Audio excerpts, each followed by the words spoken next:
Well, good morning everyone. Welcome to another Flight Deck Sim live stream. Today, 7th of February. It's 10:56 in the morning in the UK, and I thought I'd do a live stream. Just why not? Because I was going to test the mod anyway. It's my first time on X-Plane in about 2 weeks. I've been off for the last 3 days, came back off a week trip away. Today's my last day off. I'm actually going back out of base again for another 4 days, so this is literally the only time I had to get something out there for you guys to watch. I'm probably not going to get as many viewers as I usually do because it's rubbish time if you're in the US. It's going to be early in the morning. Everyone in the UK and Europe's going to be at work. I've saw a few guys in the chat from Australia, east parts of the world. They are probably a good time to be online. But anyway, what we're going to do is a test flight in the latest version of the mod. It's a pre-release version, 3.34 Echo 1's the latest version here. And it's just a flight from Manchester in the UK to Dinard, which is in the north of France, using live weather. The weather in Manchester is pretty rubbish, as you can see. But it was really to test some of the new rain effects ZIBO's implemented from someone. I can't remember the chap's name. It's Skiselikov. He's got some new rain effects for us to test, which you can see already on the windscreen. Look pretty cool. There's a brand new flight model as well, flight model version 3 by Twerkster, which we're going to test as well. So the flight's going to be about an hour long. It's offline. It's not going to be to the book as it is with some of the streams because I am primarily testing it. We're going to do some manual handling en route, and then probably an RNAV approach into Dinard.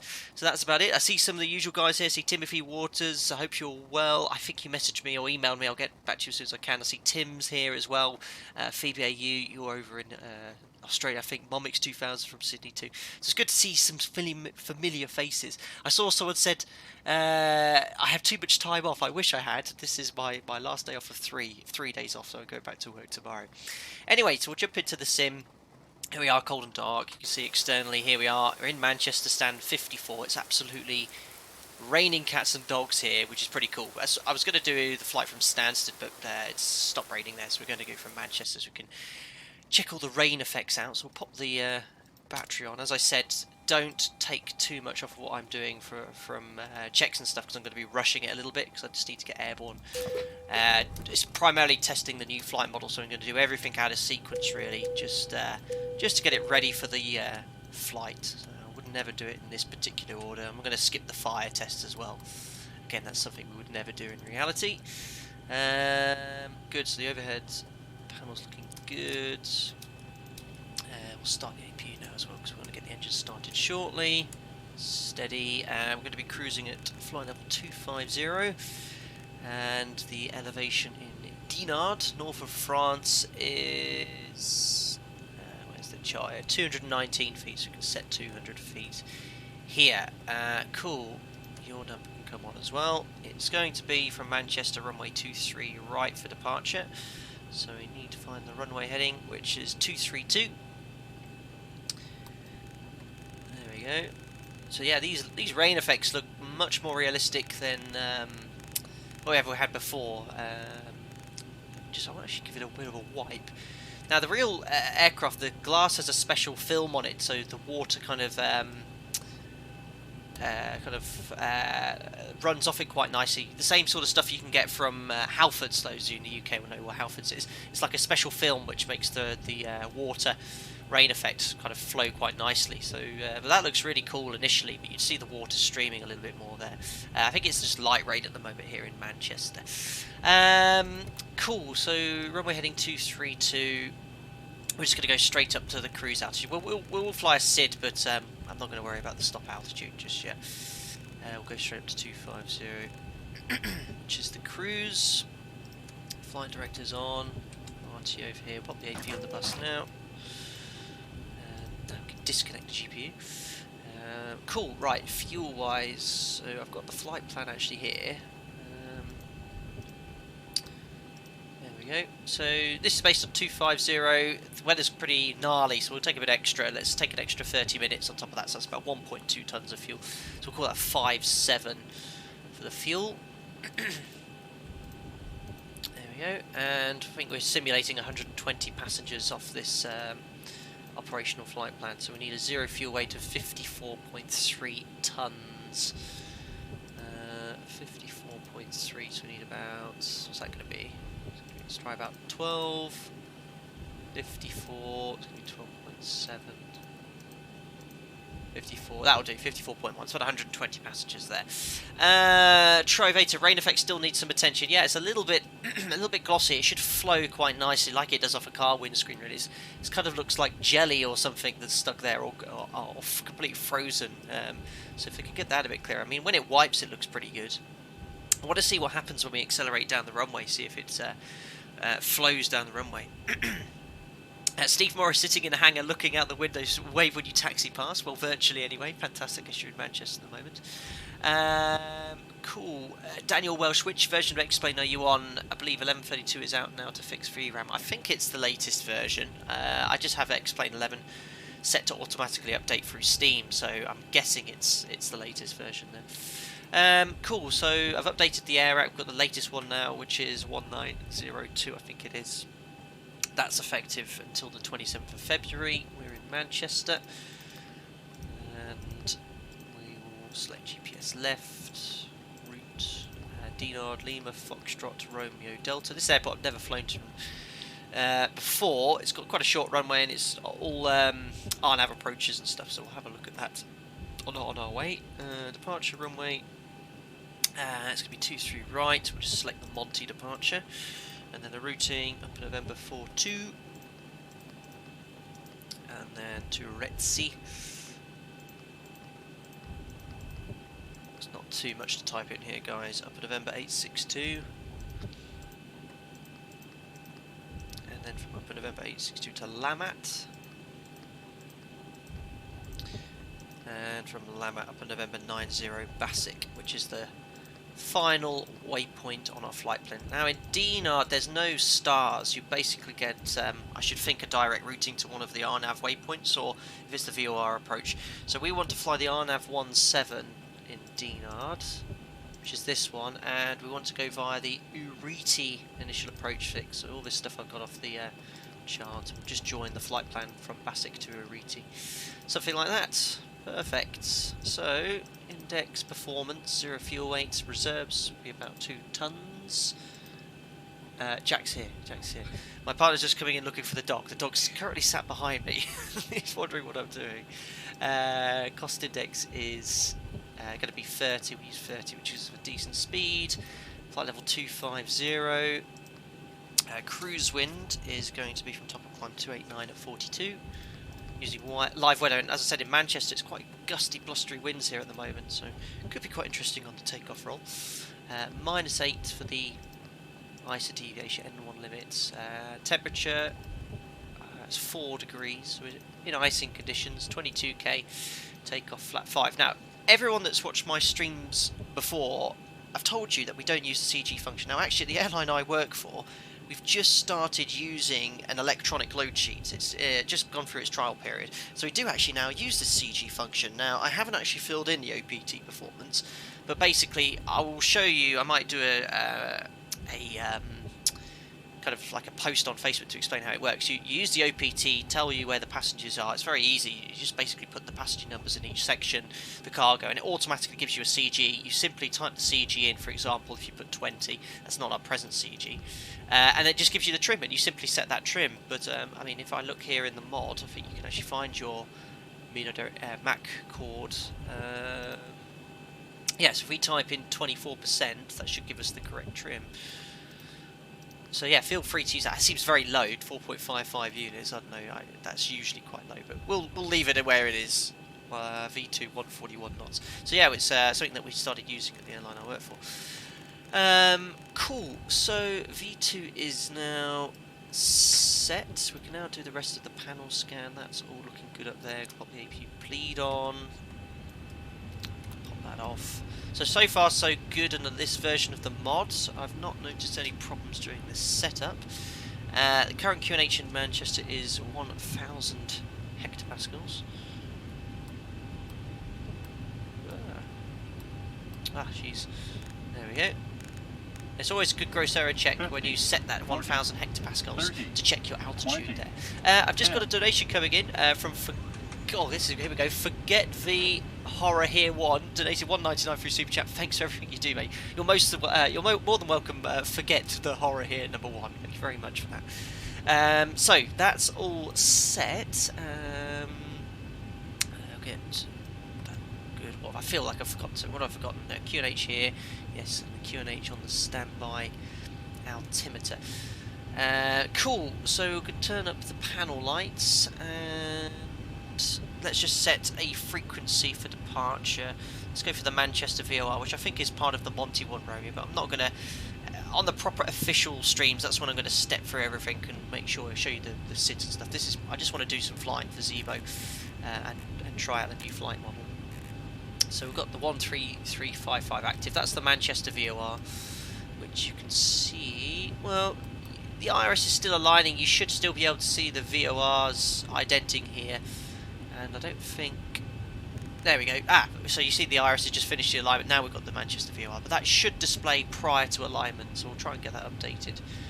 I'll try and let ZIBO know. Cool, so we just set the MFRA, set about 1300 feet. Now, why am I not seeing the MFRA? So that's something I need to let ZIBO know. So you can see here, as I set the minimums, or the MFRA green bar, look, I can't see the height come up on the... PFD, which is a bit annoying. So you can see the bars just coming up there. So I hope it's not an issue when you set minimums. Unfortunately, that's not coming up. Yeah, that's a bit annoying. We'll let ZIBO know about that one. Cool. So Neural Gaming, yeah, it's pretty sunny down south, to be honest. Neural Gaming, you also forgot trim air. Excellent. That's why I have you guys here to watch me. Greg's got live streaming when I'm at work, just not on. I know. Sorry. Gino Begat, no, it's not horrible, I just prefer Scorebox. Perfect. Fabi Hansi, just revealed your operator by almost filling in the cost index. Well, so we use a variable cost index here, so we actually use other cost indexes too, depending on the depending on what the operations want you to do. If you're running a bit late, we have a higher cost index, for example. We don't always have a fixed cost index. Cool, so the FMC is pretty much loaded. I think I've got everything sorted. So I did see someone sent me a message saying better pushback's not working with the latest version, so we can see if that works. Better pushback, pre-plan. So I'm not going to go online today just because I want to do some manual handling and stuff. So, seems to be working initially. Call me through the menu when you're Press ready. pushback, there we go. Ground to cockpit. Tow is driving up. Giovanni Pazzetti, can you let us see where you get the ICE deviation in the flight plan paper? Absolutely. So if you go here to Avi tab, it's at the charts for the flight plan. They have an average ISA deviation. I think that's from the whole flight, but we're interested in the top of climb ISA. And this just helps VNav provide a more efficient climb. So if we go here to the takeoff reference page, here, index performance, you'll see here ISA deviation I got as -8. Now the figure I got that from was the first waypoint after the top of climb. So here, top of climb, Monty, and you can see here outside air temperature, temperature deviation from ISA and the height of the tropopause. At Monty, if we go here, you can see it's -8, so that's where we get the temperature. Now, if this, whether this fully works and is implemented in the mod, I'm not 100% sure, but that's where I've got the figure from, and that's where we punch it in reality too. Cool. Right, so that's all good. Pop these off. Collision on parking brake set, transponder to out off. So we're just ready for the pushback now. Excellent. So yeah, not online, guys. They just said because I just want to do some stuff. I actually looked on that, so I think there was someone at Manchester Ground, so we could have actually got some ATC coverage, but just to have some fun. So a bit of a drop in frame rate slightly. What am I pushing at the moment? 20 frames per second, not much. I think that's to do with all the weather and all that sort of stuff. Cool, so parking brake released, ready for pushback. Starting pushback, and you may start engines. Perfect.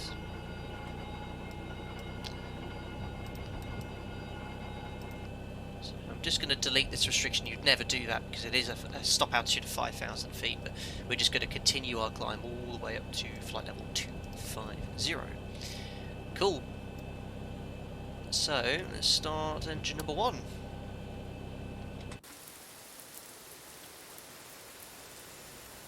I'll start engine number 2. Ah, I'm tired. Start engine number 2.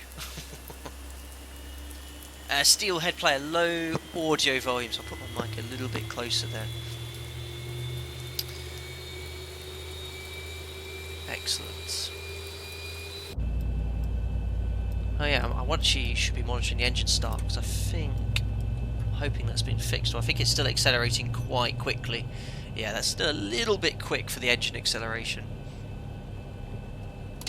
Yeah, very, very quick engine acceleration. So starter cut out 2, 4, 6, 3, 2 stable. So yeah, a little bit quick there for the engine to accelerate to a stabilised point.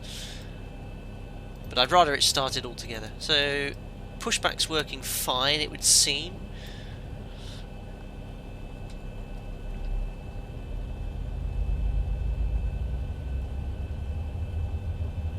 Fisher, where did you start your flight training? I did my PPL in a very small airfield called Fenland in the United Kingdom. Well, actually, no, that's a lie. I actually started gliding first. I started gliding when I was about 15. And the deal was that instead of getting paid money, that I got free flying lessons instead. So I flew solo on my 16th birthday. It's the first time I flew solo. Then I did my PPL. Then I got a loan for the flight training at Oxford Aviation Academy, and then I landed my first airline job in end of 2011. So that's it in a nutshell. Cool, so parking brake is set, get the generators on, the APU off. Savage Singe, hello. Flight Sim, hello, how are you? I didn't know you were a member now, so welcome to the community. Fabi, I have no idea about Flight Sim's schedule. I guess you're answering the question to someone, but yeah, I don't really have a schedule for streaming or for flying, so always taking priority in home life at the moment. But I'm not going to be able to stream as often as I have been at the moment, because I'm operating out of base for the next month or so.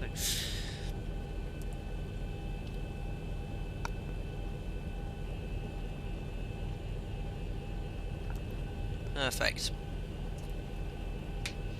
Yeah, the rain mod does look pretty good. It's a little bit sticky. It'd be quite cool if the glass, the rain on the parts which weren't getting wiped, and on the L3 and L2 window, if they were kind of streaming a bit, like flowing down, that would be cool. But it does look, yeah, it looks pretty good. The raindrops are pretty big as well. Should be a little bit smaller. Right, so generators on, APU off, start switches. We don't need to be anti-ice, but we will put the engine and wing anti-ice on, as it is below 10 degrees with visible moisture. Okay, flap 5. Blank lower DU recall, start levers trim set for takeoff. So flight controls, full forward, full back, and left, centre, right, centre, the rudders. Full left, centre, full right, centre. And then you'd read your before taxi checklist. Perfect. Andrea, can you tell me if you've ever encountered very strong turbulence? I've not experienced severe turbulence, I don't think. It's often mischaracterised, I think, by most crew. Like, light turbulence is where the speed can fluctuate 5 to 15 knots. Moderate, I can't remember the exact speeds. I've had moderate turbulence. Moderate's uncomfortable. Severe is pretty serious. If you have severe turbulence, that's like you have to put in the tech log, report it to ATC. Severe turbulence is momentary loss, partial, not loss of control, but there's areas where we can't maintain height or speed. So it's pretty serious. But I would say I've never had severe turbulence in. How many hours have I got? About 3,700 hours, I think, now. So yeah, that's it. Right, so we'll get taxi to hold point, so config checked. Haven't gotten any charts out, but ooh, that feels a bit different. Interesting. So I just did the. So when I close the thrust, it's not going to idle. Ooh, that's my thrust lever's closed. But it's maintaining 38%. There we go. And now it's going down. Interesting. I don't think it should be doing that. Let's do that one more time. So I've gone idle. Completely idle, and it's maintaining about 38%, and then it's going down. So it should go straight to ground idle on the ground. So I'll have to mention that to ZIBO. Perfect.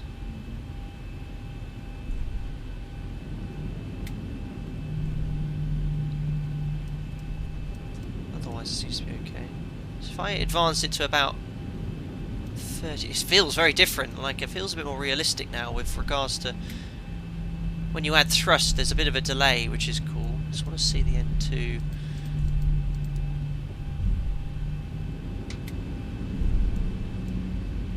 It's a bit slow spooling down again, but yeah, I'm not sure what the delay is there for. Anyway, I'll let Tim and ZIBO. I'm in a mind of my own because I'm making notes as well for ZIBO, which is it's like a proper test flight for him. Alright, cool. So, OZ Flights, these wipers aren't working. Well, they are working on the bit that they're trying to wipe, but we go to low. I mean, yeah, that's what it looks like. It only wipes the bit that you can see. I think my head's probably a little bit high. That would probably be the more realistic eye view, but it's all looking good. Put it back to intermittent. Okay, so do the before takeoff checklist. Configs checked, flaps 5.5, green light, stab trim set for takeoff. Takeoff briefing, packs are auto, bleeds are on, the V-speed set for takeoff, 32, 33, 41 is set. Departure Monty 1 Romeo, climb straight ahead, and then it's intercept 254 radial from Manchester, at 12 miles from Manchester, make a left turn. To intercept the pole radial 217 to Cooksem, we'll go straight to our cruise level 250. That's it. Reviewed. Yeah, this is definitely different, the way the thrust is working. I wouldn't ever set 40% as an initial taxi thrust setting. But if you set a high thrust setting and go to idle on the ground, it seems to stabilise at about 40% and then go to idle, which is a bit unusual. Let's do that one more time before we line up.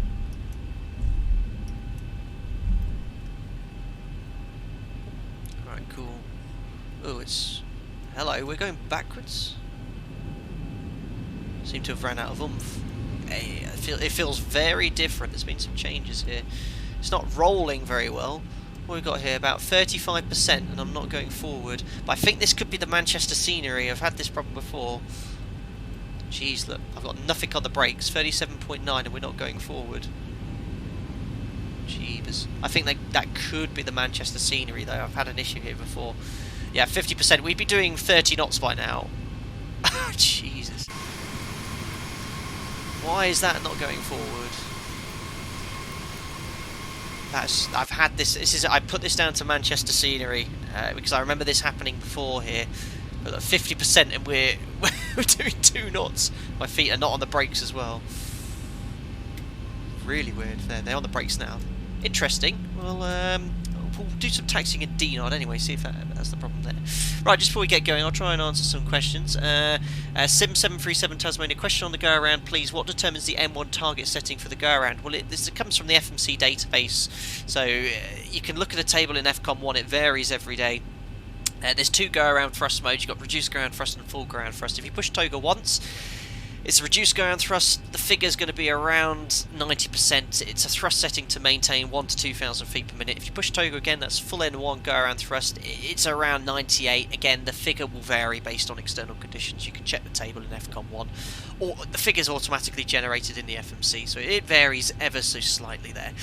Adam Hunt, could the high idle be due to engine anti-ice? Yes, but not that. It's negligible on the ground. You wouldn't really notice anything there, but that's normal because I've got the parking brake set. Just want to see here if I go idle. So I've gone completely idle. You can see, look, the target thrust is stabilising at about 38, and then it's going to idle. So there's a slight delay from it going on to ground idle. Now, I'll just turn the engine anti-ice off and compare, because it could be caused by the engine anti-ice. That's fine. Now you can see, look, it's again going to around 38%, and then to ground idle. 38 is quite high for flight idle. So yeah, there's something's gone there. It could be a typo in the code or something that's different there. So we'll have a look. Raised to hell, how do you set the amount of trim you gave? I haven't really set any trim for today. We use the OPT now to calculate the trim setting, or we can get it from something called a load sheet, which is a special document which works out all the mass and balance, and then that figure is derived from the dispatcher on the load sheet there. So I've released the parking brake. You know, when we initiate taxi, you don't want max, you know, typically 35% enough. 40, you don't want to be setting more than 40 really to commence taxi, but yeah, 40 we're not moving. But this, guys, this is Manchester scenery. I've had this problem here before. So yeah, 51% to initiate taxi. I've had this before, and I think when you get on the runway it goes away, so not sure, not sure.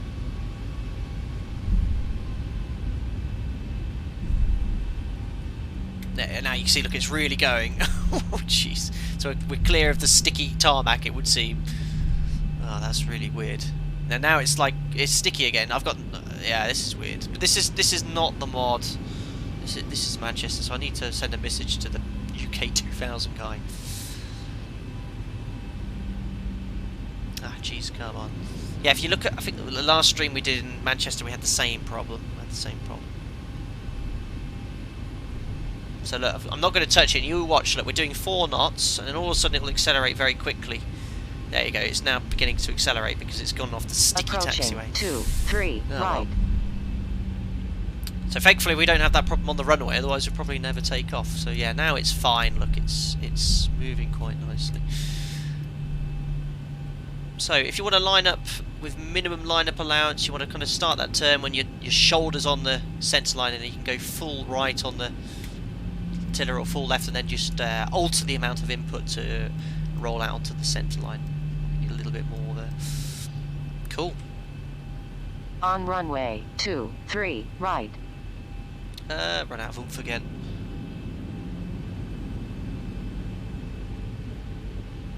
Perfect. So yeah, you can see, look, it's taxiing fine now, going idle, and it's just rolling quite nicely. Cool. So we'll set the parking brake. Just before we get going, any questions? Sim to Haven, hi Captain, please. Does it's true under 3 degrees M1 must be 70% for 30 seconds? Thanks. I think, are you talking about static engine run up in freezing conditions? So yeah, under 3 degrees, yeah, got you. So in freezing conditions, you're quite right, under 3 degrees, yeah, we go 40%, then 70%, and it's recommended for 30 seconds, and that's to clear fan blade icing. Fan blade icing there. We've got Samuel May coming in with 50 DKK. I need to look up that currency, but thank you. I have the same issue. I think X-Plane thinks you're on the grass. That's why. By the way, I love your streams. Well, thanks for that. That's answered that query. But yeah, that's very unusual as to why it's doing that on the taxiway. Cool. Frame rate, Nick, what's new in 3.34? If you put in explanation ZIBO, you'll see some of the new parts. It's not too dissimilar to the latest version, which is out publicly, 3.33. Cool. 2, So 3, yeah, all right. What we'll do, we'll get going, 2, 3, right. and then we'll get up to 2.5. So we'll do some manual handling and see how we get on. So weather radar on, strobes on. So MCP is set. Transponder, TARA, strobe lights on, landing lights are on. We are cleared takeoff. I'm just going to get the latest wind from Manchester.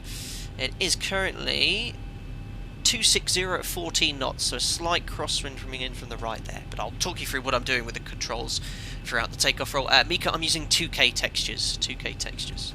Right, so release the parking brakes. Initially set 40%. Target thrust setting we're looking for is 90.3.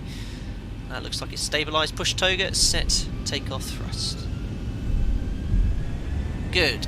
So crosswind's coming from the right, and now you're beginning to use a little bit of left rudder to maintain centre line as it pushes the tail left and the nose right. A little bit of aileron into wind as well, a little bit of right aileron. Check. So that's pretty cool. Look how the rain effects are streaming. That looks really nice actually, because it's sort of like what it would look like in reality. V1 rotates 2 to 2.5 degrees a second. Just use the rudder to maintain centre line and the aileron to keep wings level. There we go. Gear up with a positive rate of climb.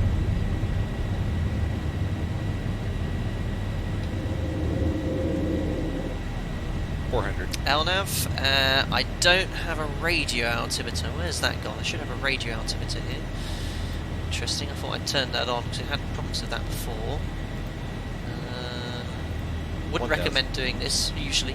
Command, and we'll bug up. ND, setcom. Yeah, circular radio altimeter. So we've got the angle of attack. Got the radio altimeter. So we've got no radio altimeter below 2500. So that's something that needs to be fixed, which is a bit of a pain. Oh, set the clock. Well spotted, guys. Timing. Flaps up. We'll just have to add a minute to whatever time we have. Gabe, how close does the ZIBO get to the real thing? Very realistic. It gets very close to the real thing. Although it is in testing all the time, so there's always things to watch out for. It's now doing a nice gentle right turn to intercept the 254 to Monty, I think it was. It's a little bit lackadaisical on the turn. VNav set standard now. Have to take off checklist.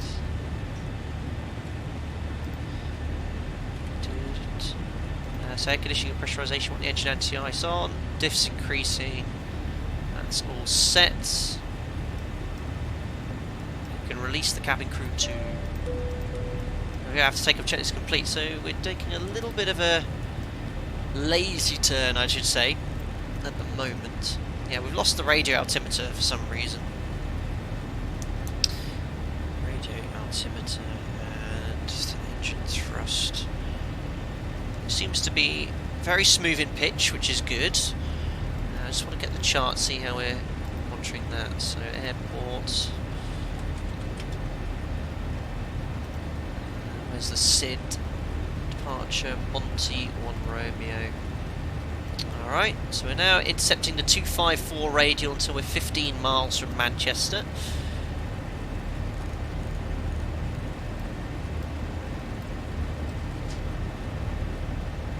That's looking bang on. That's looking really, really good actually.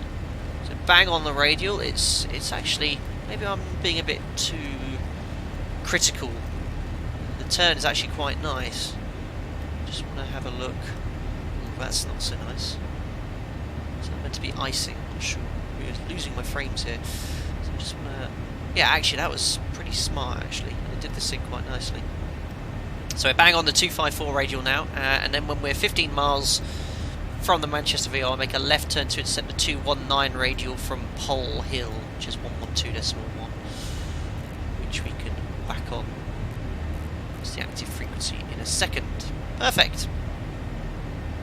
Raise to hell, is it study level? The PMDG's probably got all the stuff that you need to for a study level aircraft, like all the systems and stuff. This has, I'd say, as a percentage, well, I don't know, about 80% there. I think all the systems pretty much work perfectly. The fuel, the air conditioning, the hydraulics, all work as per the real aircraft. The FMC is pretty much complete for a normal flight from A to B. It's missing some additional features that you want to use, but otherwise it's really, really good. That's why I only use this now, because from a handling perspective, when you disconnect everything, obviously you should turn the wipers off when you put the gear up, guys. From a handling perspective, it is the single best thing I've ever flown on a desktop simulator, comparing to the real aircraft and a full motion level DSIM. It's considerably better than most of the things I've flown. Right, so we can now do the pre-cruise checks. VNav is looking really nice with the pitch now, nice and smooth. That's been tidied up quite nicely. Turn all the lights off, fuel pumps, APUs off, pressurization 4.0 climbing, going up to 250, and that's all set. Release the passengers. Pretty cool. Pre-cruise checks complete. Oliver, do you think you could fly an Airbus? That's been asked quite a few times. I'd like to think I'd have a good go at it. I've actually been in a full motion Airbus simulator. It is very different to a 737, to the aspect of it feels very unnatural to me personally. It feels like you're never flying that aeroplane. But yeah, it's a very different mentality at Airbus than it is from Boeing. DSC, there's rumours that PMDG are working on a NG3 and Max. Would you just convert you back to using P3D? No, if they made a product for X-Plane, 737, of course I'd try it, but I'm pretty, having spent 10-15 years on FSX, never tried prepared, and the amount of money people have to spend compared to what I've spent on X-Plane, it's just a superior simulator in every aspect. Unbelievably so. The weather, the way the aircraft handles. For example, my current setup at the moment, apart from the PC, all I'm running right now is X-Plane 11, Active Sky. The ZIBO mod is free, and a few add-on airports. The level of content you get from the community is huge. So it's, for that reason, I will probably not be switching back to prepared. Hugh Martin, in the 737, where are the eye reference points that helps you adjust your seat correctly? So they don't have any eye reference points per se. There is some guidance in the FCOM regarding the eye level should be, you see how you have the top of the glare shield here, this part, you want to get it so your eye levels kind of parallel to that so you can't see it. I used to always be told and taught, put a piece of paper on the top of the glare shield. You want to be just able to see that piece of paper, so that's sort of eye level there. Now when you're doing an auto land or something like that, captain has his seat forward, he's going to be really high up on his seat like this, looking for the approach lights or some elements of the approach lighting system. For the first officer, it's a little bit different. Same again, look like that, but you see the auto brake disarm light. You want to have it so you can just about see the light, something like that there, so you can see that come on. Maybe a little bit lower, but yeah, that's sort of, it's quite hard with the field of view maybe I've got set, but something like that for the FO.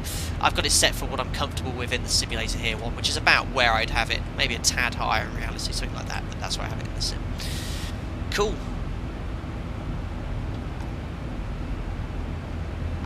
Crikey, it's 301 people watching. I can't believe that. Don't you all have jobs to go to? I'm only joking.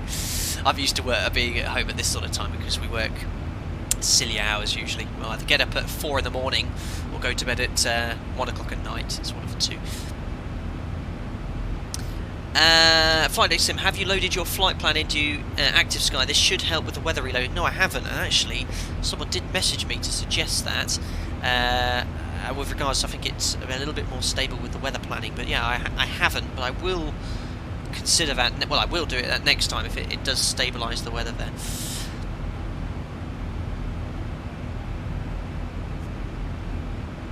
Timothy Waters, I've started on Ortho 4XB. Crikey, it wants some space investing in new drives. Yeah, I actually got someone from the community to help, and I purchased an 8TB, not solid state, just like a conventional SATA drive. I have all of the Ortho installed on that. So about all of Europe base level 17 is about 7 terabytes. It's about 6.5, 7 terabytes. So I've got about a terabyte left there.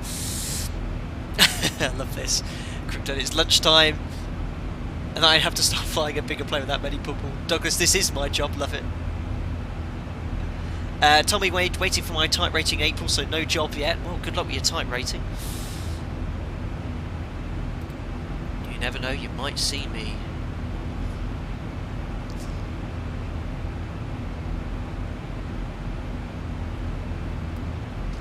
Six Paramount, did you study Boeing or Airbus course at CE, and what course did you take? And I think it's all changed. When I did my ATPL, all of the theory was based around the 737-400, so all the tables we used, all the graphs were based off that.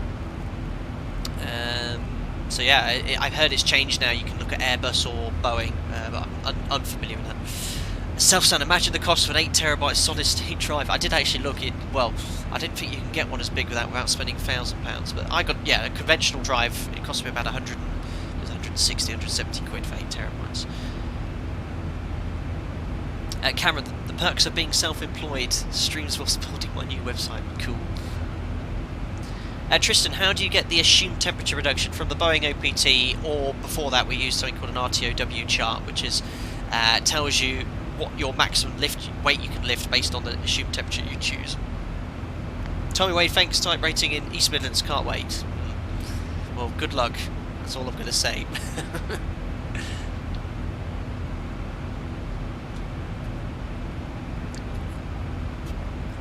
Perfect. So, yeah, on top of the clouds, lovely day.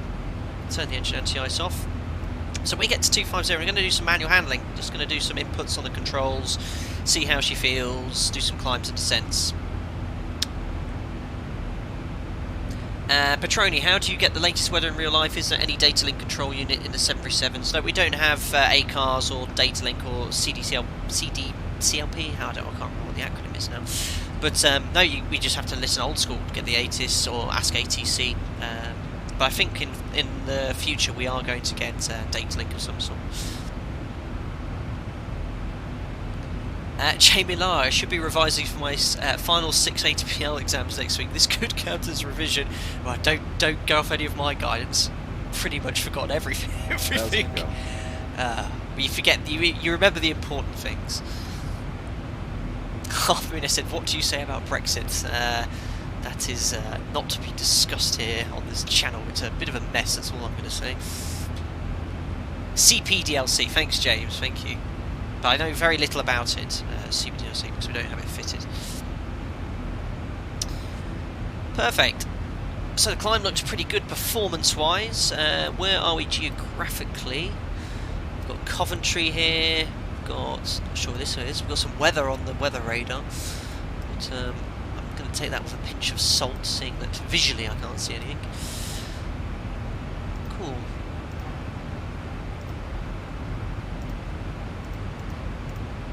There we go. So there goes Wolverhampton. So we're on the Welsh-English border. There's Shrewsbury. And we're going to be basically going southbound here towards Bristol, and then we'll initiate an ascent. And this is where we're going to, guys. Dinard, which is, whoops, just here. You can't see it very clearly. St Alban. Oh, geographically, where? It's around here somewhere. There we go, St Malo, Dinard. So the airport here, there it is. There is Dinard Airport. So we're going to come straight in on runway 17 here, Dinard, just on the north coast of France. So go pretty much over the Channel Islands. And what's that going to be? 184 miles. So descending in approximately 25 minutes or so. So what we're going to do is just going to do some manual handling, actually. Just want to disconnect, do some inputs on the controls, see how it feels. Now, I don't know, 83% seems pretty high thrust setting to maintain this speed. So one of the experiments I want to do is just a accelerate to VMO MMO initially. Just see how long that takes. And then we're going to time from VMO MMO to about 250 knots. Which should take about a minute and a half to slow down there. I think got a little bit too much drag here. I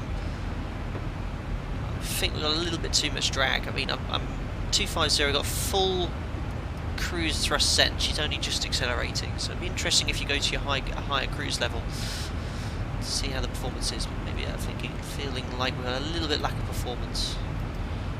I go max continuous 93.5.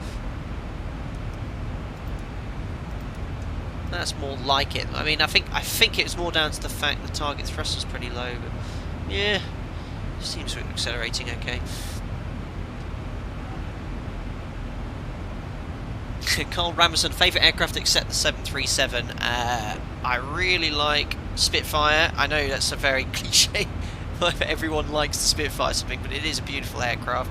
Love seeing that fly. The Mustang as well. It's the Merlin engine basically. There's a fantastic video on YouTube. I love it. It's the Mustang. It's Oshkosh in America doing fly pass and stuff. The silver one, and it sounds absolutely awesome. I'd love a Boeing Stearman. If I could have any aircraft in a shed, if I had money was no object, I'd probably have a Boeing Stearman though. I love that aircraft.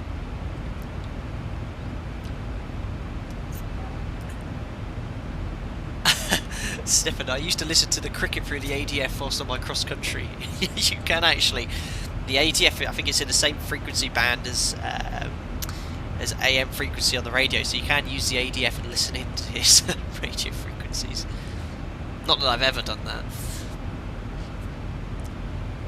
So yeah, we got up to VMO here. The attitude looks good for this sort of speed. So as you accelerate, the attitude gets slower and slower and slower. But what I want to do, as soon as we get to VMO here, is actually close the thrust levers and see how long it takes to get to 250 knots.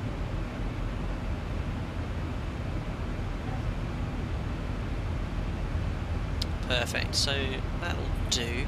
Now the real aircraft has got something called auto throttle limiting, so as it approaches this speed here, the auto throttle with your level will prevent you from overspeeding, and you get this flashing A here as well, which is, I think it's A, which is overspeed limiting here. So what we're going to do is just disconnect the auto throttle, do it properly, there you go, and then we're going to close the thrust levers and start time and see how long it takes. So 3, 2, 1, go, close the thrust levers. We're just going to time how long it takes to get to 250 knots. Now this should take clean level about a minute and a half or so, but I think it's going to be quicker. I'm looking like we've got a little bit excess drag in the model here. Yeah, that's going very quickly to 250, quicker than I'd think it would be going.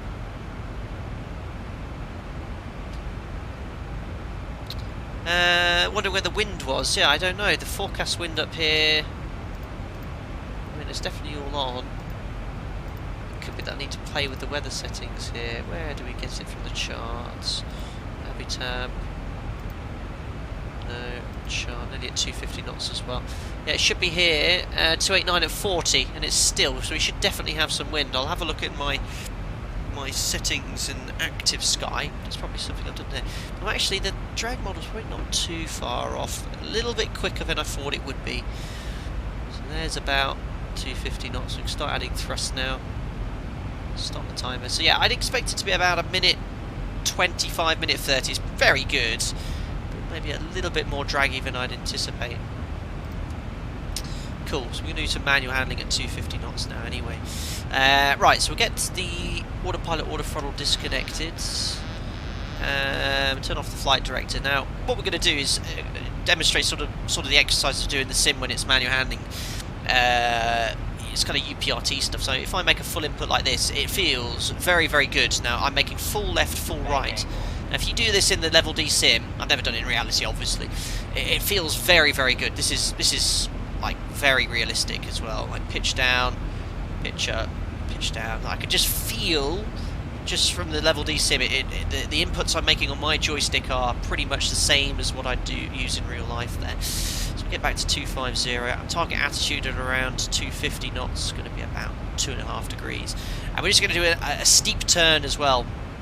We usually do this a little bit lower, but I just want to do a steep turn. And when we teach steep turns like this, you use no rudder, you add a little bit of thrust, quite high for doing this, and we set it to about 45 degrees.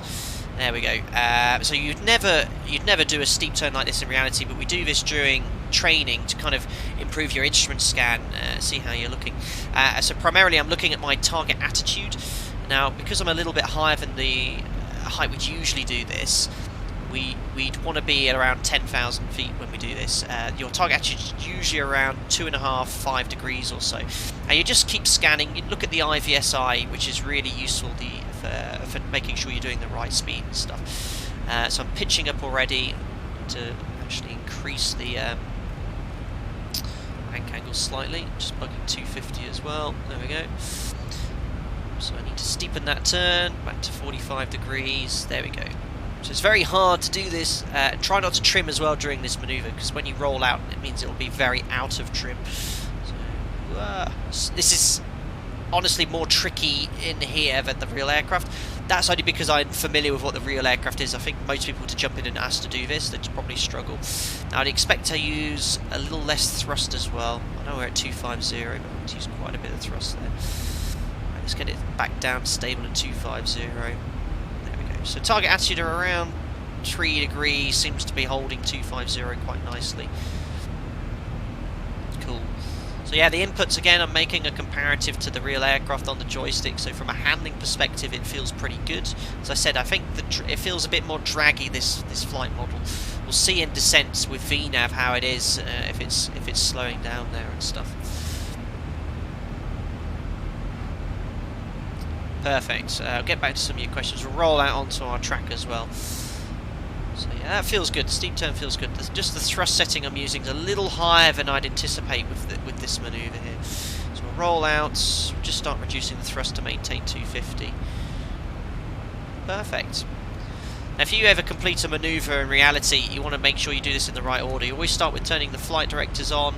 Make sure you've got a roll mode and a pitch mode, which you have. Get yourself onto the flight director, and then you can re-engage the automation, in this case Command A, auto throttle, and then that's it, you continue your flight on route. I wouldn't recommend doing that with passengers on board. Cool.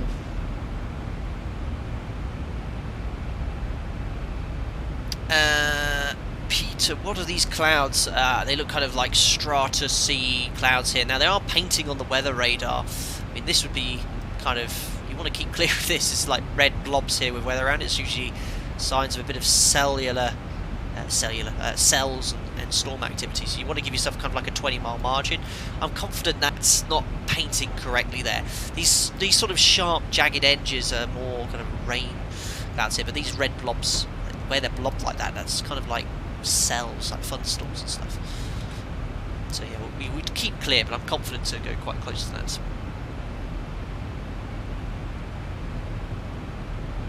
Matthew Taylor's sick bags activated. Zima for man, you've noticed increase in drag as well. Yeah, we'll see in the descent. It feels a bit draggy. Now, I don't know. I don't have any reference target thrust settings for this here. If actually, I'm going to look at the airspeed unreliable table, and this should give us quite good idea of what target thrust setting should be to maintain a certain speed. So if I go, just looking in the QRH here, airspeed unreliable.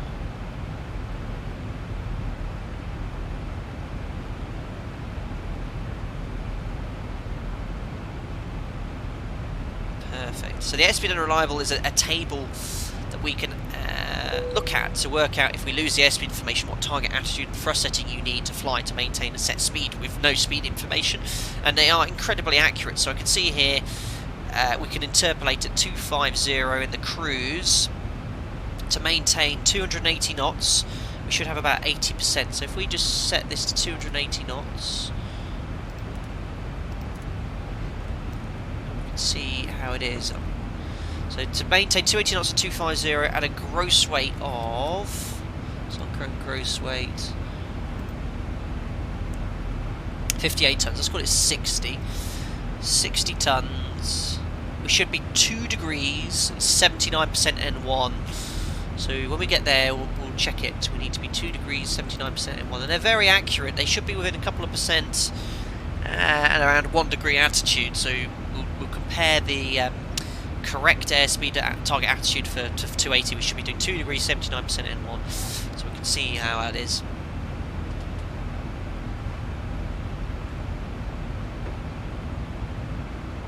Oh, Peter, well, I mean, is this a cloud add-on or something? No, this is default clouds with active sky, unless there was a texture update or something, but it's just the normal ones. Alex M, what is the best joystick? Well, I use an Extreme 3D Pro by Logitech, which is a pretty cheap joystick, but the settings I've got it set to feel pretty good. Now, just want to show you something here. So I'll just briefly pause the sim, because people always ask me this. Just go here. No, not that one, sorry. Is the settings, that one here, joystick, manage profiles, done, control sensitivity, all to 50%, and they've got this set to 65, and that for me feels pretty close to what I would expect with the inputs I'm making. I had a fiddle with this setting for 65, and that felt pretty good to me, so that's what I'd use, Alex. Right. So, what did I say? We're looking for 79% 2 degrees. Well, that's actually spot on. I mean, target attitude, yeah, look at that. So, I don't know. I need to talk to Tim, because this is very good. Like, the QRH, I've got the QRH open here. It says if you set 2 degrees at 79%, you should be doing 280 knots, and we've got 81 and about 2. This is very, very accurate. So, this is why, guys, I stress how good the ZIBO mod is. The target attitude and thrust settings, the flight model is very, very, very good. Very, very good. So yeah, it's I don't know. It felt a bit draggy there in the cruise doing the deceleration, but the attitude and thrust settings bang on. It looks pretty good to me. So who knows? Who knows what's going on? So yeah, this weather you'd be quite cautious about. Yeah, that's nasty. You would not want to go anywhere near something like that, but as I said, it seems to be painting unrealistically. And as I said, the weather radar's not modelled. You know, in reality, we've got 2 weather radar systems. This one's representing the brand new system. You can alter the altitude for each and monitor each height level for weather. The old one is a tilt system. You can set your tilt so you just get some ground clutter, and then anything in between that's going to be weather. But yeah, this would be some serious selectivity. We'd have, in reality, if I got this on the weather radar, I'd be doing a left turn and then making sure that we're 20 miles away, minimum, 20 miles away then. Yeah, what was the other thing? We haven't got any winds here, so I don't know what this is. This must be active sky, or maybe I've got a setting on or something. So I'm just looking at active sky for X-plane options. Could it be this? Someone told me to turn it on. Wind options, override X-plane turbulence. Someone told me to turn that on, but I've got a funny feeling. No, that's not fixed. If someone knows how to fix, get it, the wind's there, because we should definitely have some wind here. It shouldn't be still. No idea, no idea. But I've turned on someone told me in the settings to turn on override X-plane turbulence, because the X-plane turbulence is a little bit fruity sometimes, so this allows active sky to apparently calculate a little bit more realistically.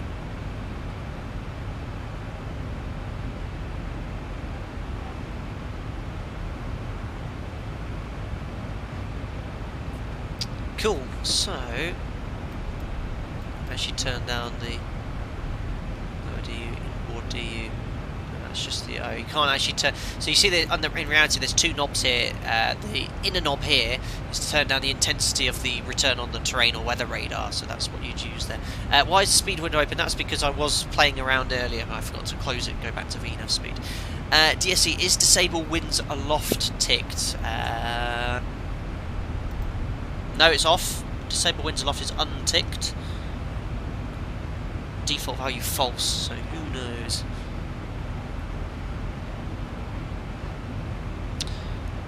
Bizarre, I don't know. The problem is I don't go on this enough to you know, last time I fired up X-Men was the last stream we did. I've just been so busy, so I haven't had much time recently to play around with all the settings. Anyway, let's look at Dinard, as we are 100 miles away. So I'm not going to go into full briefings. We're going to fly the RNAV SID.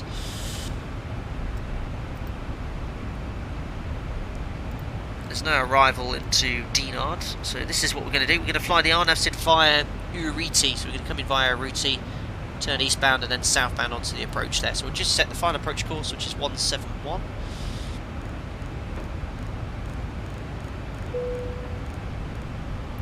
And 171.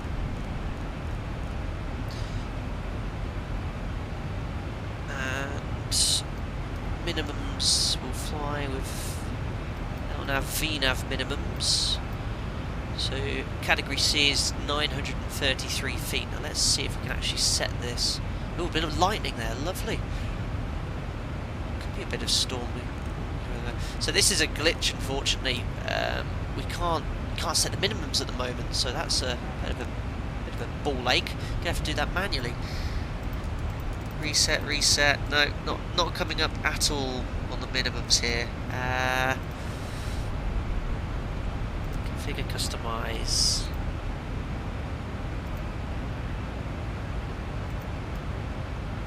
Yeah, so there you go. If it's a glitch, look, if you select circular radio altimeter, which is the one we have at the company I work for, you can't set the minimums. But if you select angle attack or other radio altimeter, you can now set the minimums, and there's like a blank circle. So I'll leave that there, and at least I can now set the minimums correctly. So yeah, you might have to change the settings. I'll let Zibo know on that. What was the minimums now? We've got airports. For LNAV VNAV, sorry, 933, 740 above the ground. Cool. So yeah, this should display until you're at 2,500 feet or less. Looking at some of your questions, you might be helping me answer about the problems there. Bodan, please do the regular approach, disable autopilot, auto throttle, then go around using Toga. When you're in the landing configuration, note that flight directors will not be shown. They should display, should always get the flight directors regardless of the flight director's switches on, and then they should disappear out to choir, so not sure. Tim Fraser, what's the difference between the RNAV X-ray and RNAV Yankee? Is that the case today? Not here, but you can get different designated codes depending on which waypoints are used for the approach, different missed approaches as well. We just use whatever's on the ATIS. Fly half, I hope you're actually flying the start, not the SID. Did I say SID? Oh, you did. VAT sim option, not sure what you're referring to there, is C-Cook now.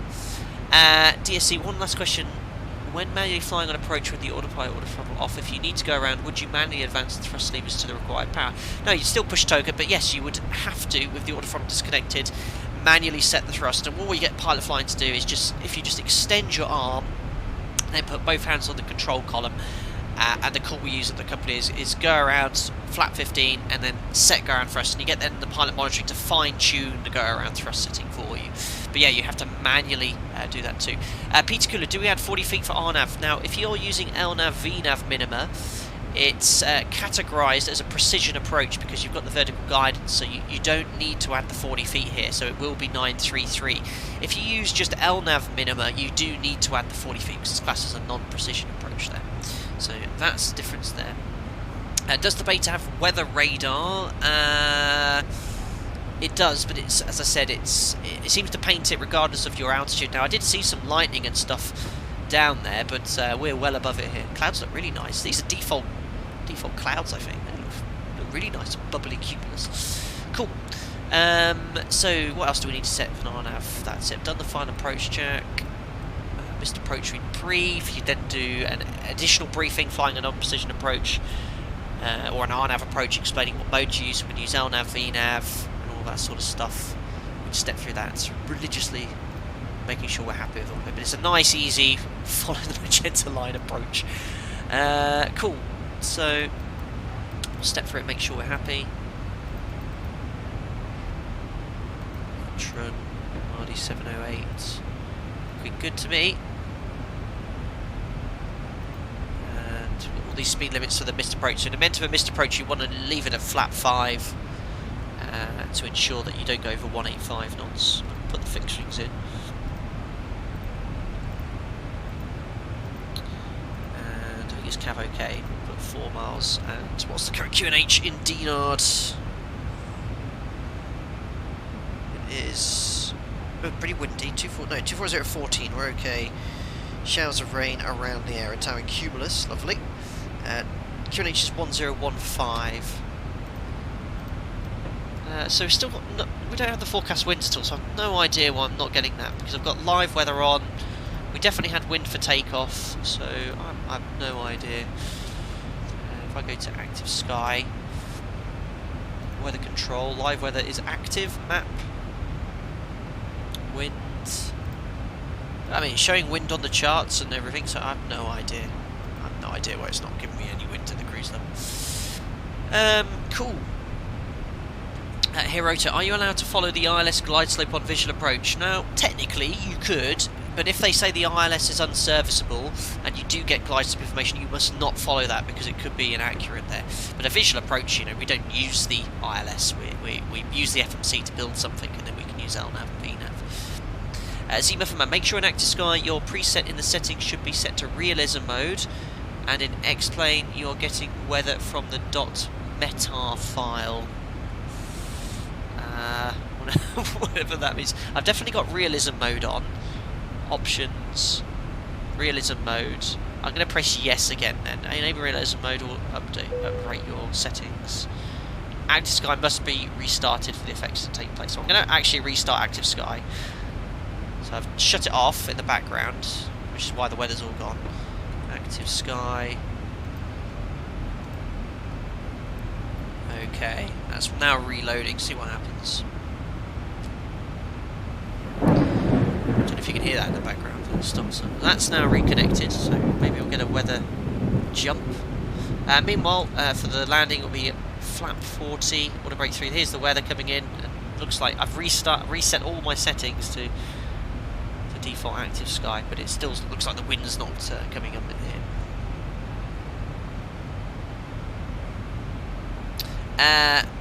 Low blow, is the tablet a mod? Can it be used with Navigraph? Yes, so the tablet, it comes with the, it's not a mod, it's part of the ZIBO mod, it comes included.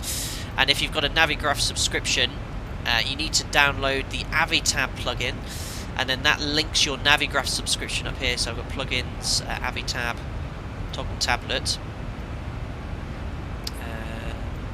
and then you go to Navigraph, and then you can just link your Navigraph account here, so you get all the charts up here, which is pretty cool.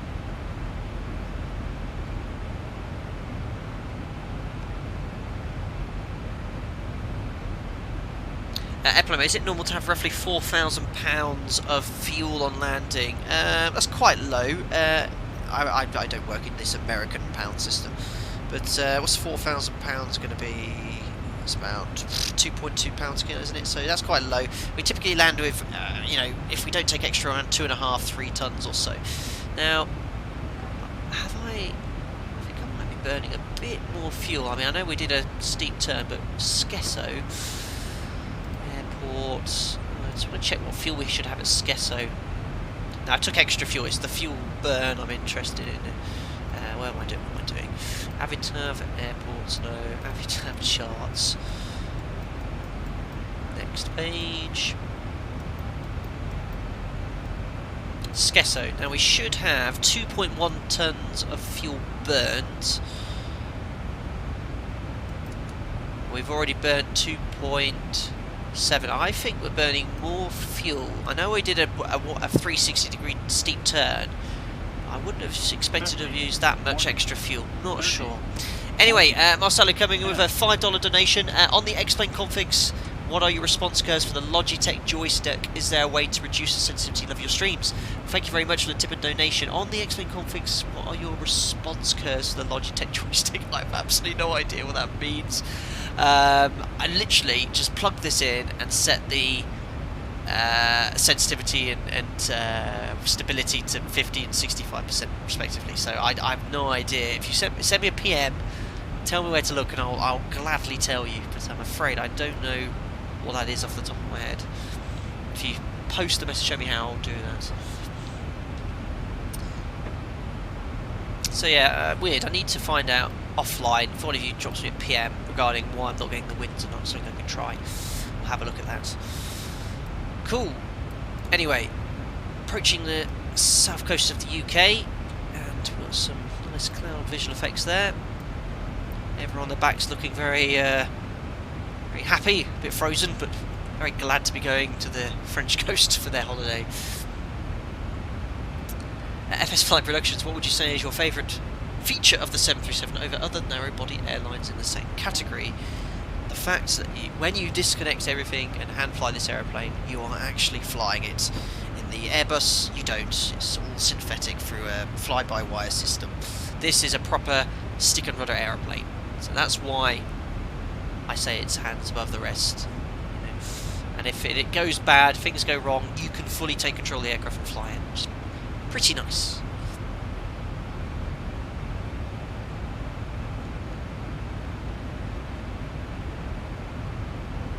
And next one, go to weather, and there, where it says custom, go to the bottom option. I'll do that, I think, later. Is that in these settings? But I'll have a look at that. Left one, we're going to get from meta file. I'll do that later, so you never know. The pilot, are we going to see coffee corn on the PFDs? Yeah, I would really like to see and have implemented the 1.3G manoeuvre margin, which is something I think ZIBO is working on there. So that actually, that weather's painting. I mean, these are looks pretty good actually. You can see it clearly on the weather radar, and you can see the weather on the left-hand side.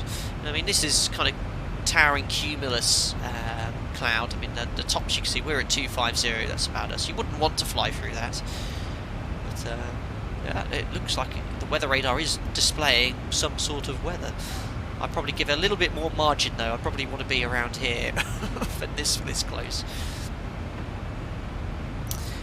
First Officer Shami, rip the radio out to odd to the off. I think if I do that, I lose the minimums at the moment because it's.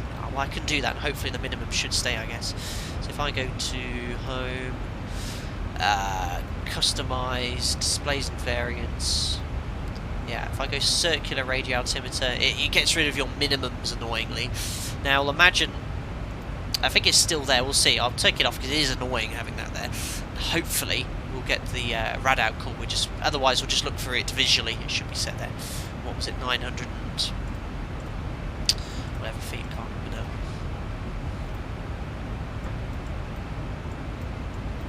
now. Oh no, feet. No, 740. So when we're at 933 feet, we'll imagine that's the minimums. Mungo Spencer, does the 737 have alternate law? That's a phrase I've heard out regards to Airbus and stuff, but I don't. The 737 doesn't have any system like that I'm aware of anyway. Fabi Hansi, how dangerous is ditching? How often do you train it in the sim, and could you please give us a short overview about ditching? So ditching is something we train for every 3 years. We do a kind of a recurrency training which covers all the topics there, and we give crew 3 different scenarios. One is a dual engine failure shortly after takeoff where you have no option but to ditch. One where a little bit higher, and I think, no, we give 2 options, so I don't remember now. Yeah, one straight after takeoff, so you have to ditch. The second one is a little bit higher, and you are able to do a turn back and land with no engines, which is pretty challenging. And for the crew, it's ungraded, so you know you can have a bit of flexibility, keep trying it until you're happy with what would happen. But ditching is inherently dangerous. It's something that you cannot, or prepare yourself for. If it was going to happen, like with the US Airways Sully incident, it's going to happen. So you've got to act very instinctively.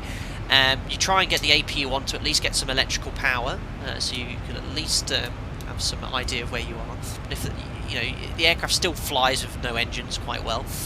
And just find basically somewhere suitable to land. The QRH has very good guidance on ditching. There is a checklist to do that. You essentially fly the approach with the gear up, flaps at 40 to lower your approach speed, and just try and land as gently as possible. You basically turn off all the bleeds, so any holes that are in the airplane, which will be through the bleed system, it prevents them from leaking. And then if you were to evacuate on the sea, we always use the forward doors and the overwing exits. You never use the doors at the rear. The way it's designed is when you're sat on the water in this aircraft, the rear doors are below the water level, so if you evacuate at the rear doors, you're going to sink quicker. So we only evacuate through the overwing exits and the front doors there, but it's something that you can never fully prepare yourself for, but something we do look at in the sim each time.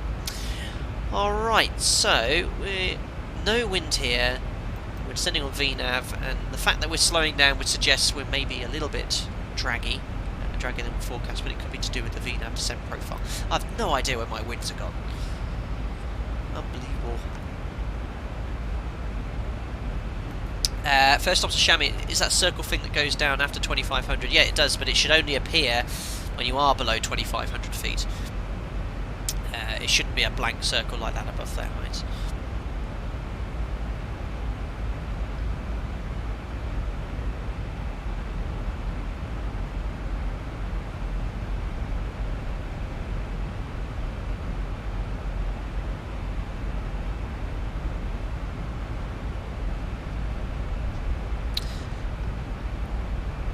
Perfect. Krook done. Do you use the ZIBO updated program from the Explain forum? I don't. I actually get the ZIBO has a kind of private download section for us guys that test it and stuff, so we can just download it separately from there. So I just don't, we do it through Discord. But I did see that there is an updated program. Whether it's any good or not, I'm afraid I'm not sure. So a little bit low on speed. It's a little bit aggressive adding thrust to recover that lost speed. But it should now go back to retard arm. There we go.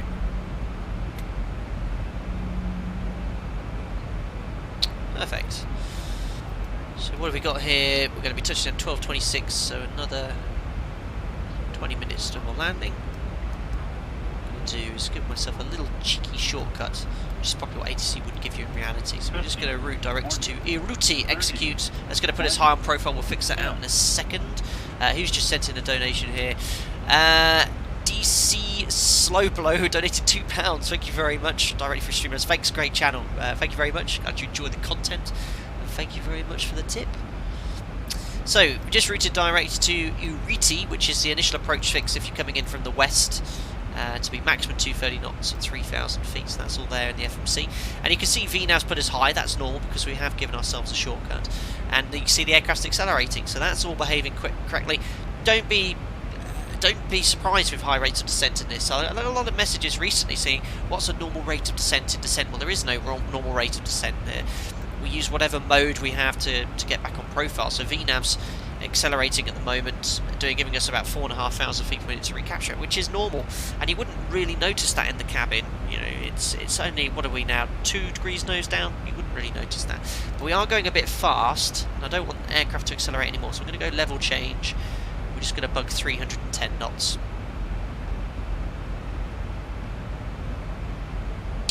Jory, you seem to have an issue with wind. Yes, we've been chatting about that. I don't know. Active Sky is running. I think it's an issue with my sim setup because I've got Active Sky on. We did have wind for departure and takeoff, and then it's just kind of fluttered out and disappeared, so I'm not sure. There's been some suggestions from some people which I'm going to try off stream, but I would like to have the wind on, really, just for realism's sake. Active Sky. Just want to see weather control.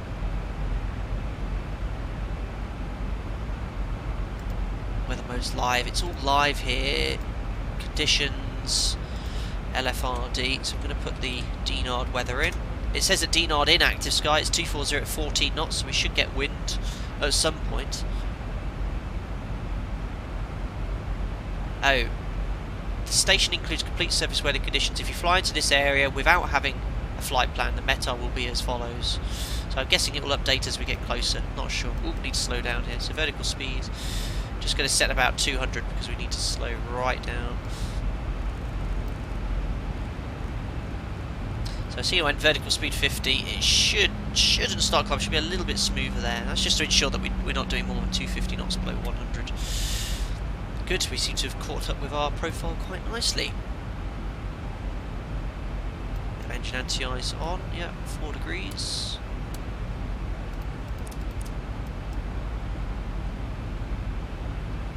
See the increase in N1. Maybe have slightly too much drag required. Should be in a second. Good, we can go back into VNav. And I'm just going to use a little bit of speed brake just to get back to our target speed 240 knots. Red, do I see a bendy magenta line? I've thought that myself. No, not coming just yet, I'm afraid, due to the fact there's too much of a frame rate impact, I believe. I haven't looked outside yet once. So we're in the cloud. Some new sound effects, I think, from the fan blades. Pressurization set, seatbelts on. There we go. So we're losing a little bit of speed here, so I'm just going to add some thrust. So it looks like VNav's gone for quite a shallow descent again.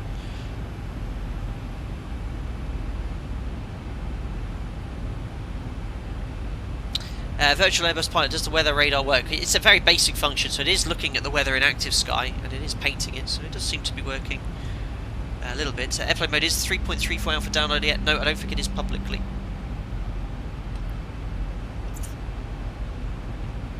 Perfect, so yeah, it's holding, the VNav's descending quite nice now, idle thrust. Thrust is completely closed. Yeah, it's holding the target speed quite nicely. It should do if there's no wind, and I've got nothing in the forecast page. So I know ZIBO's worked very hard on getting VNav to work properly. It looks pretty good here.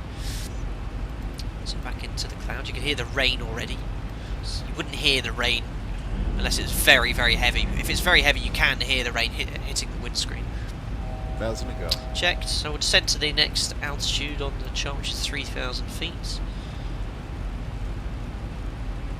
And we'll set the local QNH, which is 10.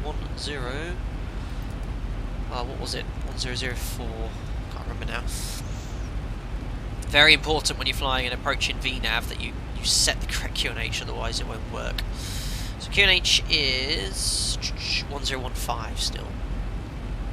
You can see how when I change the QNH, the VNav profile changes too. Perfect. So we're not using any frequencies today. Range rings are in for runway 17. Instruments are set and the inbound courses are 2. Approach checklist. What is this interesting line? Well, that's not meant to be there. I think ZIBO mentioned they're still working on the rain effects and stuff. So if I put the wiper on, is that meant to represent icing or something? I'm not sure. Oh, that's a bit interesting. Well, the wiper gets rid of it at least. Not sure what that is, but yeah, we'll have a look at that later. So getting a little bit lower target speed, so I'm just going to add a bit of thrust again, just to maintain 240, coming up to the decel point. I think we've used a lot more fuel than the fuel flow's gone off, we should be using for this whole flight. I know we did a turn, but where's the flight plan? Home, airports, no, home, charts. We want to see the trip fuel, so we should after landing. I know we did a 360 degree turn, but that should only add about 200 kilos. Trip here, we should have burnt, well, for all sake, 2.5 tons getting to Dinard. We've used 3 tons, so the fuel rate's slightly off here. We should have done 2.5. It's usually bang on. It's usually bang on there. So I don't know what it's to do with the change to the flight model, but used a little bit too much fuel there. Got any wind yet? No wind. Just adding a bit more thrust. VNav's gone a bit shallow.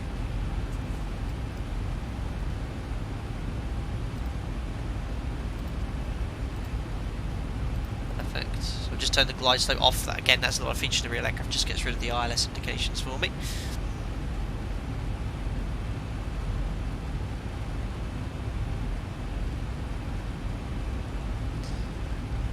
There's the decel point.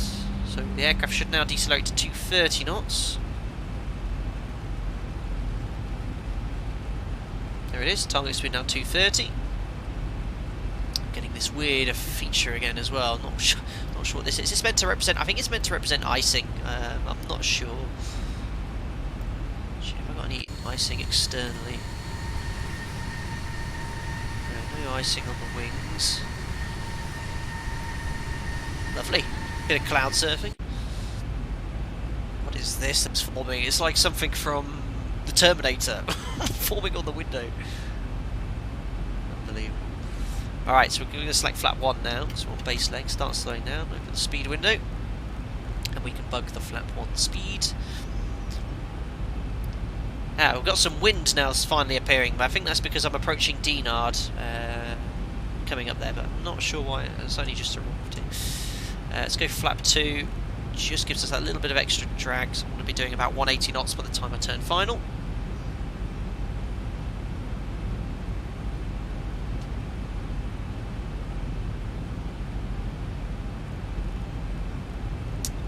Perfect, so we'll go flap 5. And we're just basically just following the VNAV path now, which we need to. If you're flying an RNAV approach in LNAV and VNAV minimum, like we are, you have to use LNAV and VNAV. You know, it's mandatory to use, so you need to have those modes in. You couldn't hand fly this approach legally. It's meant to be rain streaks. Okay, well, the rain streaks would be kind of all over there. I mean, when you're flying, you're going so fast, it doesn't really form on the windscreen. I think they're best just getting rid of that.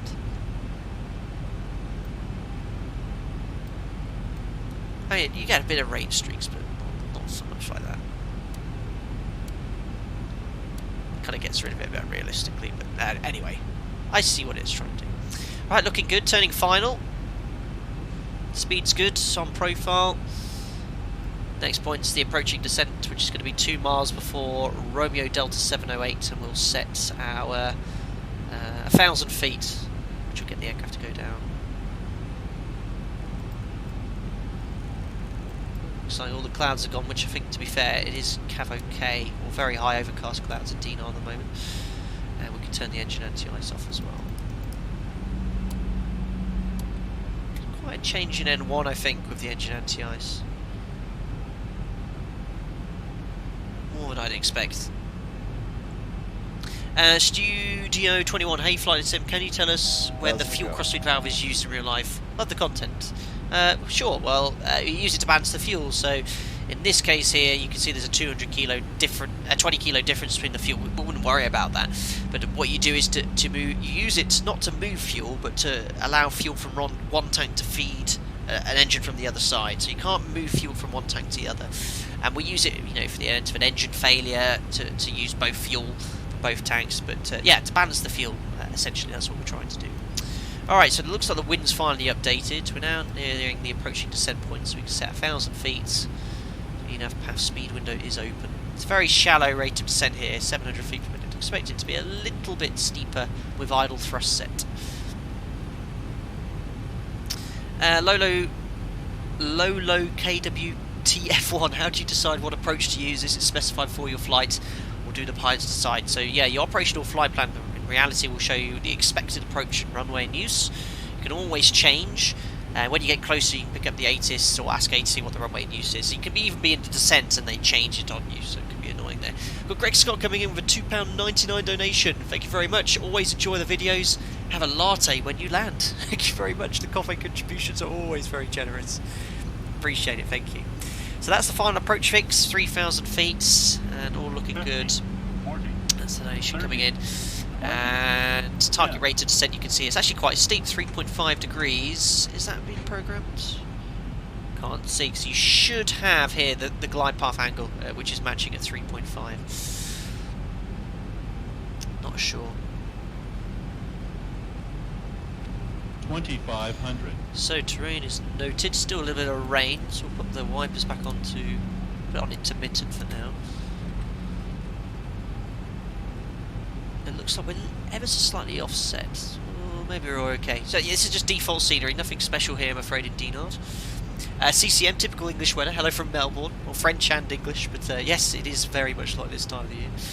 Well, looks like that crosswind's picking up, which would be fun. Latest wind is 250 at 14, so it is going to pick up. So we'll do some investigation later as to why it was so late. Anyway, gear down, flap 15, match speed, landing checks the flaps. 1,000 to go. Start switch is continuous, we better put the engine anti-ice back on. Recall is checked, speed brake, arm green lights, landing gear down 3 green, order brake is set to 3, just holding on the landing flap, which is flap 40, which we can select straight away as we are less than 162 knots.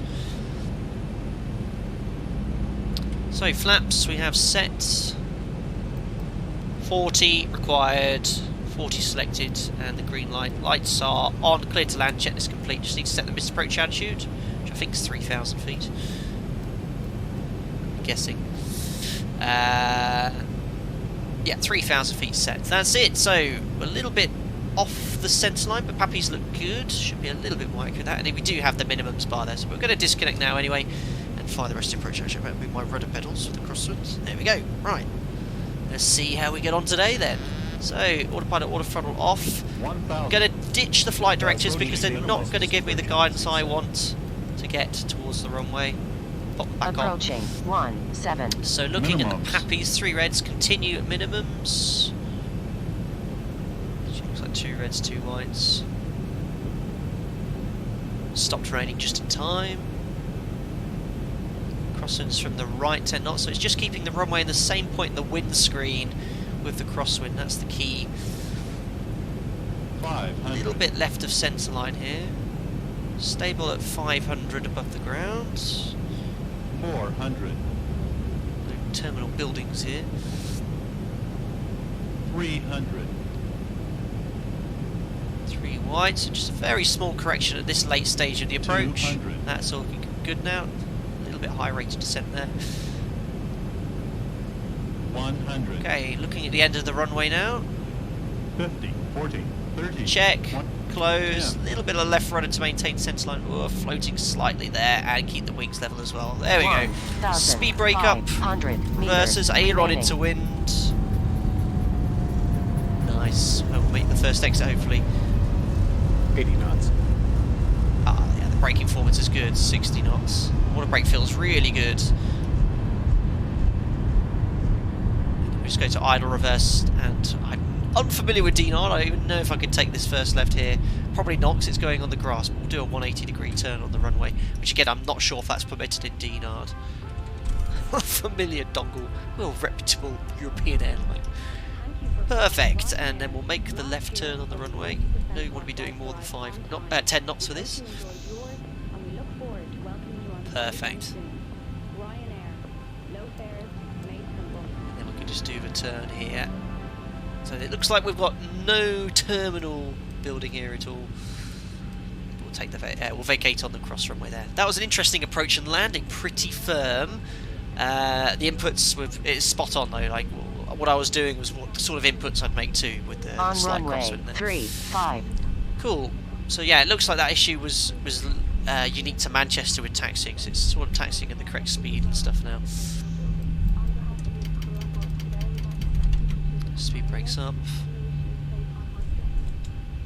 Cool. So yeah, that was a test for ZIBO really. We'll give them some feedback based on that this afternoon. Just probably watch some of it anyway and see what's going on. There were some things different there. The new flight model feels good and sound, maybe a bit draggy in certain places. The fuel flow, I think, may be affected by that as well with the drag. But we used about 600 kilos more fuel than I thought we would, which I've never seen before. So we'll look into that. Approaching 30. I'm not going to bother with the chart, guys. I'm just going to take a right here, park near the truck as well. Pop the wipers off. Don't use those on a dry runway. You usually do that vacating the runway, but we'll do that now as well. Oops. Hopefully I'm not on the grass. There we go. Probes as well. Cool. Get that AP up and running. And then we'll look at the replay and I'll answer some of your questions. I will call it a day. Still yet to crash or break anything or break the nose gear. I have a feeling that day could possibly come on the flight sim. We'll see. But yeah, we'll try and get that wind sorted. It worked on the approach at least. The wind matched the meta. Just not on the flight. It was all gone. So, I've never been to Dinard in reality. I think there's a little bit more here than this kind of sparsely clad stuff. There's some terminal buildings and stuff. I think the fuel is mostly related to the absence of tailwind. Nah, it wouldn't make that much of an impact. Not on a short flight like that. I mean, even if you had 100 knot tailwind, the forecast was no more than 40. It shouldn't have been that different. Perfect. Ooh, where's the APU coming on? Might get rid of the weather radar as well. Yeah, the wind wasn't there, but it shouldn't make that much of a difference on the fuel burn. I'm quite sure. I need to do some proper kind of long sector as per the flight plan to compare it. Or some of you could do that and post it on the forum, and that will get fixed ASAP. Perfect. So APU's on the bus. Cool. Looking good. So we'll bring it to a stop there. Alright, parking brake is set. We'll shut it down. Do the transit checklist. So isolation valve open. Voice recorder is up here. Got fitted, 2000 standby on the transponder, and then we're just waiting for the 20% to spool the engine down. There's the APU running. I love that. That is really cool. I love that. Love that. Little jet blast effects. Cool. Waiting for the marshalling to give us the clench fist and then tell us the chocks are in place as well. And that's it. We can now turn the anti-collision light to off. So, just before I do the replay, I'll answer some questions. Are you going to do another flight, ZIBZ? No, absolutely don't have the time, I'm afraid. I'm actually running a bit late as it is, so I need to drive about 150 miles tonight to my where I'm flying out. I'm out of base for the next 3 days. So there, let's go. Let's see a pro landing. Oof, don't ever say that. Ouch. Lunchtime TV, nice. Got an interesting comment there. James, I don't ouch my back. Excellent. Vantage PV, been a big fan of your streams and been waiting for you to go live. Do you mind answering some general Explain 11 questions during live stream? So yeah, generally if you caught me on time, I do answer some questions if I get a chance. Especially on these sort of streams where we're testing and offline, it gives me more chance to be a bit more chatty. Joe, you think the fuel was related to tailwind? I'm not so sure about that, but we'll do some research into that. Hooks says, thanks for the jump seat. Beats working. Well, I'm glad you enjoyed it too. Cool. So what we'll do, we'll have a look at the landing externally, and then I'll get myself out of here. So we want plugins, view, flight, toggle replay mode. There we go. Nice jazzy music. Perfect. So we'll go from this view here. 2500. Perfect. You'll see this is the best view to see how the landing was. You can grade it out of 10. So you can see how it's slightly crabbing, a little bit of a crosswind here. The camera is based on a point from the threshold. So you can see the aircraft slightly crabbed into wind.